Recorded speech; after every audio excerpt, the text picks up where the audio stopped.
لیکن قبلہ یہ ہے نا، اب جیسے اہل سنت کے ہاں عدالت صحابہ کو ماننا اصول مذہب سنی ہے میرا، یعنی سنی ہونے کے لیے عدالت صحابہ کو ماننا ضروری ہے۔ اب ایک شخص سنی نہیں ہے یا وہ کہتے ہیں میں عدالت صحابہ کو نہیں مانتا ہوں، تو اس کی تکفیر تو نہیں ہوگی نا، تکفیر کہے گا نہیں بھی سنی نہیں ہے۔ جی جی لیکن اب جب ہم یہ کہتے ہیں کہ اگر سنی یہ کہے کہ نہیں عدالت صحابہ اصول دین میں سے ہے، اس کا مطلب ہے کہ جو بھی نہیں مانے گا وہ کافر ہو جائے گا۔ کافر ہے۔ تو اسی طرح جب ہم یہ کہیں گے کہ امامت اصول دین ہے، اصول تو دین اس ہے، میں بھی جو نہیں مانے گا اس کی تکفیر ہو جائے گی۔ بالکل بالکل کافر ہے وہ، اچھا سب یعنی مسلمانوں کے ہاں کافر ہے۔ صحیح دیکھو اصل امامت کا کوئی منکر نہیں ہے، نہیں میں اس نہ عشری تشیع کے تصور کے اسی میں مطابق تمام ائمہ کا جو پورا نہیں، کانسیپٹ وہی ہے، اسی میں کہہ رہا ہوں نا۔ صحیح آگے دیکھیں، اصل یہ ہے کہ اصل کا منکر نہ ہو، ٹھیک، اصل امامت کا کوئی منکر نہیں ہے، صحیح صرف آگے یعنی تعبیرات میں اختلاف۔ صحیح۔ خوارج کا کوئی فرقہ شاید ہوا تھا بس، جی ہاں، ورنہ اب دیکھیں نا سنی شیعہ جو بنیادی یہ فرقے ہیں، آگے پھر تقسیم ہے، سنیوں کے ہزاروں فرقے بن گئے آگے، اور وہ ایک دوسری کی تکفیر کرتے ہیں نا۔ بالکل بالکل، یعنی بر صغیر میں مولانا فضل خیر آبادی نے مولانا شاہ اسماعیل دہلوی کی تکفیر کی ہے، سب نے ایک دوسرے کی بڑے جو سب نے کی ہے۔ احمد رضا خان صاحب نے، احمد رضا خان تو بعد کا ہے نا، اپنی بھی تکفیر ہوئی ہے، یہ تو یعنی بعد کا ہے، لیکن امام اہل سنت میں نے اس لیے ان کا نہیں امام اہل سنت چلو ایک فرقے کا ہے نا، وہ تو ہر امام اپنے اپنے فرقے کا بزرگوں کی بات کر رہے ہیں، مشترکہ میں تمام سنی برادران کی بات کر رہا ہوں کہ سنیوں کے ہاں مولانا فضل خیر آبادی اور ان کے ساتھ شاہ ولی اللہ دہلوی صاحب کے خاص یعنی خاندان کے لوگ، مولانا مخصوص اللہ شاہ اور بڑے بڑے لوگ، یعنی 400 علماء مولانا فضل حق کے ساتھ ہیں۔ شاہ اسماعیل کی اور ان کے پیروکاروں کی تکفیر میں 400 علماء کے فتوے میرے پاس موجود ہیں، اقرار کیا ہے انہوں نے، میرے پاس اس زمانے کی کتابیں موجود ہیں، 400 علماء کے نام میرے پاس موجود ہیں کہ جنہوں نے، اور بنیاد کیا ہے تکفیر کی؟ شاہ اسماعیل پر وہ کوئی نظیر کا مسئلہ تھا نا، کہ حضور کی نظیر یعنی صحیح ہاں بالکل، وہ پرانا مسئلہ اس وقت یہ چلا تھا ان کے ہاں، تو انہوں نے تکفیر کیا ہے، اس کے بعد بھی سلسلہ چلتا رہا، اور میرے پاس پورا یعنی ریکارڈ پڑا ہے۔ تو یہ تو تکفیر تو خیر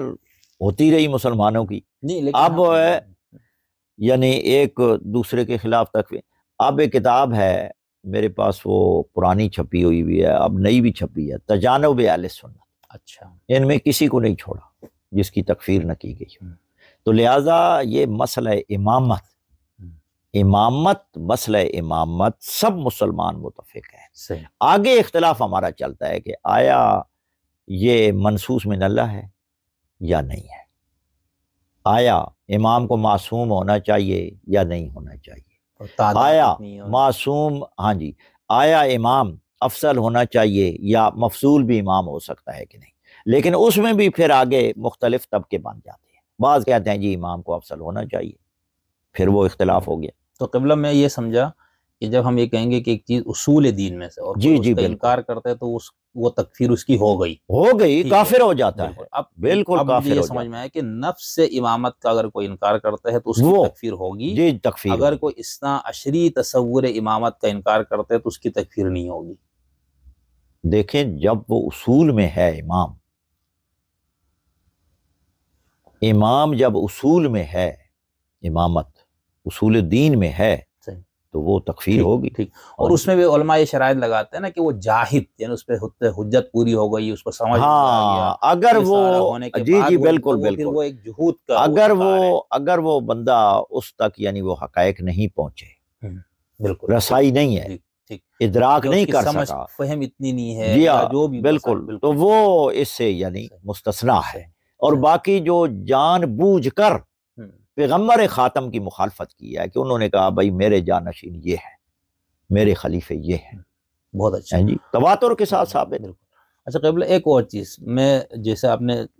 قرآن سے، احادیث سے اور عقلی دلائل سے آپ نے جس انداز سے اس کو ثابت کیا، میرے خیال سے یہ سمجھنے میں اب کوئی دقت نہیں رہے گی کہ امامت کتنی اہم ہے اور کیوں اس کو اصول میں ہونا چاہیے ہے۔ اب اس میں ایک یہ ہے نا کہ اب جب یہ ریاست الدین و دنیا نیابتاً عن النبی ہے، تو پھر مجھے تو ایسا لگتا ہے بطور طالب علم کہ اسماعیلی صحیح ہے، کیونکہ وہ تسلسل موجود ہے۔ آپ کے ہاں تو 12ویں کی بات اب آپ کی غیبت میں ہے، تو بھئی اب نہ وہ میری ریاست دین و دنیا کر رہے، نہ ہی وہ مجھے کوئی حکم دے سکتے، نہ میں ان سے کوئی رہنمائی لے سکتا ہوں، تو یہ کیسے بند کر دیا؟ یہ تو پھر قیامت تک حضور نہیں نے چلنا چاہیے سلسلہ۔ نہیں قیامت تک دیکھیں، حضور نے فرمایا ہے میرے 12 ہیں، تو 12 پورے کرنے ہیں نا۔ 12 کے بعد 13واں نہیں ہے، 13واں تو نہیں ہے نا، 12 ہے نا۔ دیکھیں اتنا اہم ہے یہ، اور اس کے بغیر دیکھیں متفق علیہ کیا ہے، 12 ہے، 12 کہا ہے نا۔ جی جی اسماعیلی حضرات جو ہیں وہ 12 سے یعنی تجاوز کرتے ہیں، وہ تو مخالفت پیغمبر ہے۔ تصور امامت کے مطابق کوئی بات سمجھ میں آتی ہے، امامت کی ڈیفینیشن، اس کی اہمیت جس وجہ سے دیکھیں جب یعنی تعیین ہو چکی ہے، تعیین ہو چکی ہے، وہ نص سے ساتھ تعیین ہے، اب تعیین ہے کہ بھائی سنی شیعہ کے ہاں دونوں میں، ہمارے ہاں بھی متواتر ہے، ان کے ہاں بھی متواتر ہے یہ کہ میرے 12 جانشین ہوں گے، جیسے حضرت موسیٰ کے وہ نقبا تھے، وہ قرآنی آیت ہے، 12 تھے، تو یہ نص سری ہے، متواتر حدیث ہے کہ 12 ہوں گے۔ اب یعنی 12 سے تجاوز نہیں ہے، تجاوز کریں گے تو وہ مخالفت پیغمبر ہوگی۔ دوسرا یہ ہے کہ 12واں موجود ہے،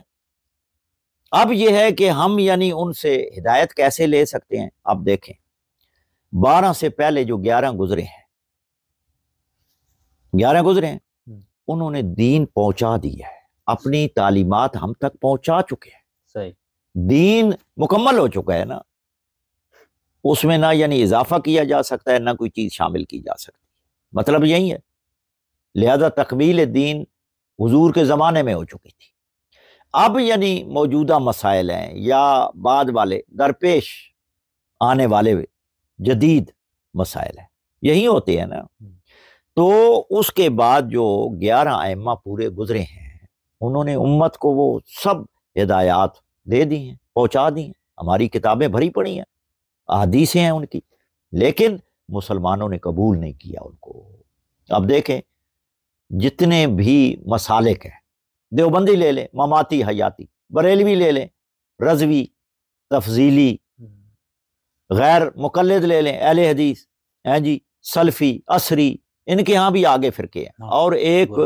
دوسرے کی سب تکفیر کرتے ہیں۔ میرے پاس ریکارڈ موجود ہے، دیوبندی مماتی حیاتی کہتے ہیں ان کے پیچھے نماز نہیں ہو سکتی، میرے پاس 200 صفحے کی کتاب ہے، مفتیوں کے فتوے ہیں۔ اور دیوبند کے ہاں مولانا تھے وہ مفتی صاحب جو وفات پا گئے ہیں، وہ اپنے مدرسے میں مماتی کو داخلہ نہیں دیتے تھے، اچھا، یہاں تک شدت ہے،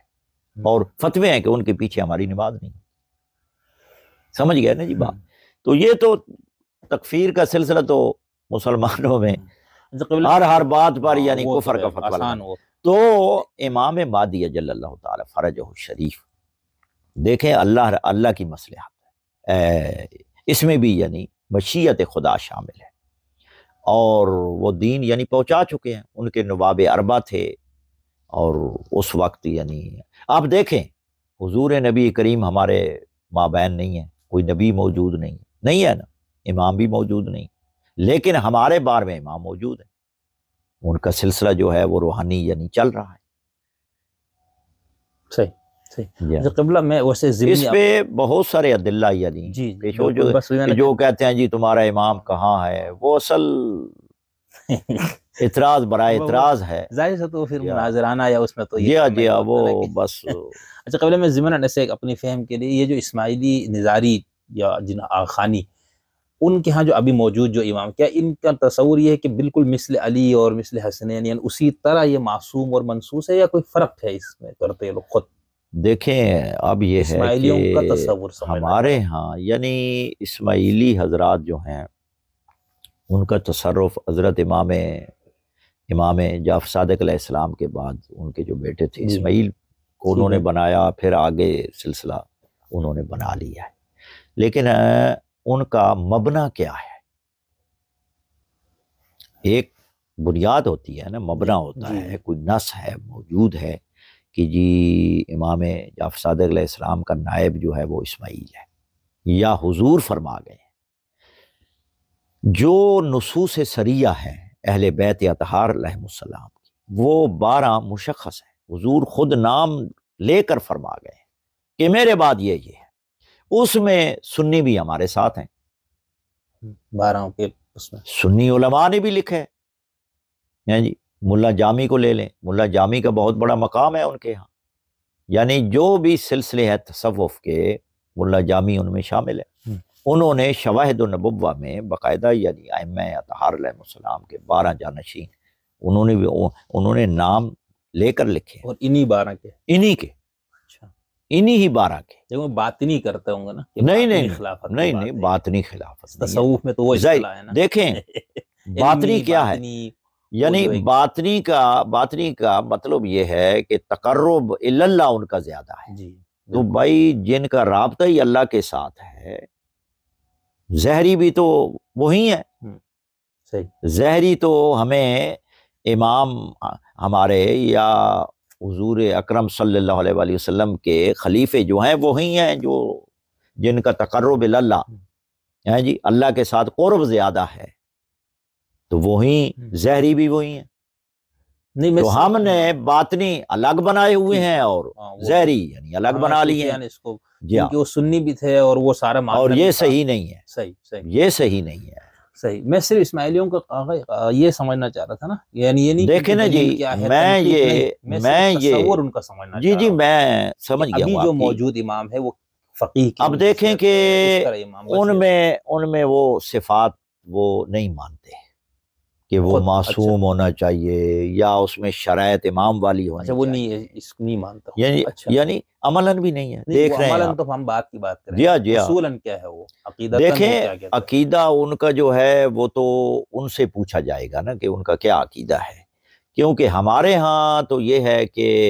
ہمارے ہاں تو مبنا ہے۔ مبنا کیا ہے؟ یعنی احادیث پیغمبر، خود نبی اکرم یعنی نام زد کر کے گئے ہیں، اور ان کے نام موجود ہیں، اصول کافی میں موجود ہیں، پھر ہمارے علماء نے مستقل کتابیں اس پر لکھی ہیں، نصوص الائمہ،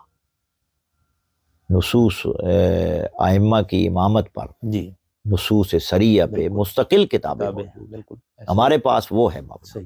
کہ ان کے نام بھی حضور نے لیے ہیں کہ میرے جانشین یہ ہے۔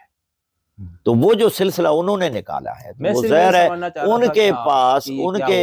امام کہتے ہیں نا، ہاں ان کے پاس کوئی یعنی مبنا نہیں ہے نا۔